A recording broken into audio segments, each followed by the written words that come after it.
ಜೀವ ಸಮಾಧಿ ಆದಂಥ ಕೈವಾರ ತಾತಯ್ಯನವರು ಇದೇ ಜಾಗದಲ್ಲೇ ಅವರು ಕಾಲಜ್ಞಾನ ಪಡೆದಿದ್ದು. ಸುಮಾರು ವರ್ಷಗಳು ಇಲ್ಲಿ ಬಂದು ತಪಸ್ಸು ಮಾಡಿರ್ತಾರೆ.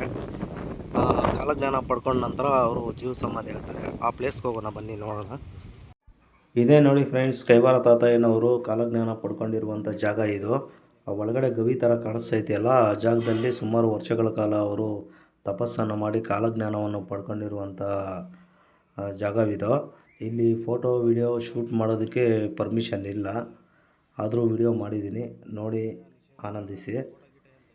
ಇದನ್ನು ನೋಡಿ ಮುಂದ್ಗಡೆ ಹೋದರೆ ಜ್ಞಾನ ಮಂದಿರ ಅಂತ ಐತೆ, ಅಲ್ಲಿ ಒಳಗಡೆ ಹೋಗೋಣ ಬನ್ನಿ, ಯಾವ ರೀತಿ ಇದೆ ಅಂತ ಫುಲ್ಲಾಗಿ ತೋರಿಸ್ತೀನಿ.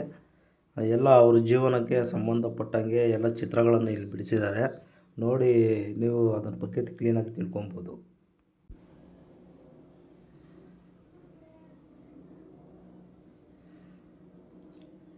ನೀವಿಲ್ಲಿ ಒಳಗಡೆ ಗಮನಿಸ್ಬೋದು, ಸುಮಾರು ಜನ ಇರ್ತಾರೆ. ಪ್ರತಿದಿನವೂ ಇಲ್ಲಿ ಸಾವಿರಾರು ಜನ ಬಂದು ಇಲ್ಲಿ ಈ ಜಾಗದಲ್ಲಿ ವೀಕ್ಷಣೆ ಮಾಡಿ ಹೋಗ್ತಾ ಇರ್ತಾರೆ ಭಕ್ತಾದಿಗಳು. ಈ ನೋಡೋದಕ್ಕೆ ಮಾತ್ರ ಈ ಸುಮಾರು ಜಾಸ್ತಿ ಇಂಟ್ರೆಸ್ಟಿಂಗ್ ಆಗಿರುತ್ತೆ ಈ ಪ್ಲೇಸ್ ಇದು.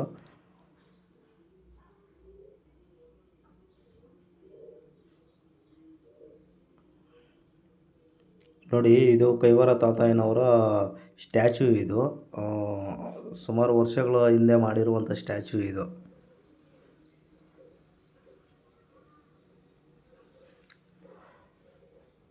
ಅವರ ಜೀವನ ಆಧಾರಿತ ಚಿತ್ರಗಳನ್ನೆಲ್ಲ ಇಲ್ಲಿ ಬಿಡಿಸಿದ್ದಾರೆ. ನೀವು ನೀಟಾಗಿ ಇಲ್ಲಿ ಗಮನಿಸ್ಕೋಬೋದು.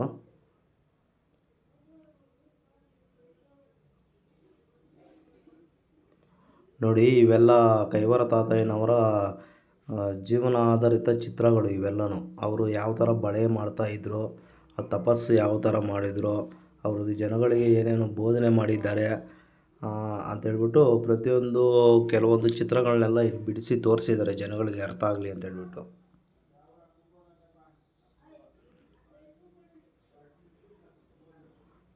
ಮತ್ತೆ ನಾವು ಹುಡುಕಿದ್ರು ಇಂಥ ಫೋಟೋಸು ಇವೆಲ್ಲ ಸಿಗೋದಿಲ್ಲ. ಯಾಕಂದರೆ ಆ ಕಾಲಕ್ಕೆ ಫೋಟೋಗ್ರಫಿ, ವಿಡಿಯೋ ಈ ಥರ ಏನೂ ಇರಲಿಲ್ಲ. ಎಲ್ಲ ಚಿತ್ರಗಳಲ್ಲಿ ಪೇಂಟಿಂಗ್ ಅವರು ಚಿತ್ರನ ಬಿಡಿಸಿರೋದು ಇದು. ತುಂಬ ಚೆನ್ನಾಗಿದೆ ಈ ಪ್ಲೇಸು, ನೋಡೋದಕ್ಕೂ ಒಳ್ಳೆ ಸೂಕ್ತವಾದ ಜಾಗ. ಅಂದರೆ ಮನಸ್ಸಿಗೆ ಬೇಜಾರಾದಾಗ ಆರಾಮಾಗಿ ಇಂಥ ಜಾಗದಲ್ಲಿ ಆರಾಮಾಗಿ ಮೈಂಡ್ ರಿಲೀಫ್ ಮಾಡ್ಕೊಳ್ಳೋವಂಥ ಜಾಗ ಇದು. ಚೆನ್ನಾಗಿದೆ.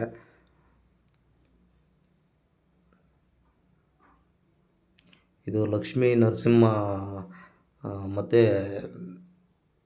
ದೊಡ್ಡ ವಿಗ್ರಹ ಇದು.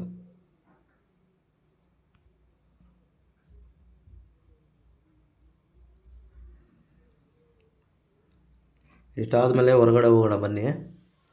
ನೋಡಿ, ಹೊರಗಡೆಯಿಂದ ನೋಡಿದ್ರೆ ವ್ಯೂ ಈ ಥರ ಚೆನ್ನಾಗಿರುತ್ತೆ ನೋಡೋದಕ್ಕೆ. ಈ ಪ್ಲೇಸಲ್ಲಿ ಬೇಜಾರಾಗಲ್ಲ. ಇಲ್ಲೇನಾನ ಬಂದು ಟೈಮ್ ಸ್ಪೆಂಡ್ ಮಾಡಿದ್ರೂ ಬೇಜಾರಾಗಲ್ಲ. ತಿಳ್ಕೊಳ್ಳೋ ವಿಚಾರ ಬೇಜಾನಿದೆ. ತುಂಬ ಚೆನ್ನಾಗಿದೆ ಈ ಪ್ಲೇಸು. ಯಾವಾಗಾದರೂ ಬಂದು ಇಲ್ಲಿ ವಿಸಿಟ್ ಮಾಡಿ ಅಂತ ಹೇಳ್ತೀನಿ. ಈ ವಿಡಿಯೋ ಇಷ್ಟ ಆಗಿದರೆ ಲೈಕು, ಕಾಮೆಂಟು, ಸಬ್ಸ್ಕ್ರೈಬ್ ಮಾಡೋದನ್ನು ಮರಿಬೇಡಿ ಫ್ರೆಂಡ್ಸ್. Thank you.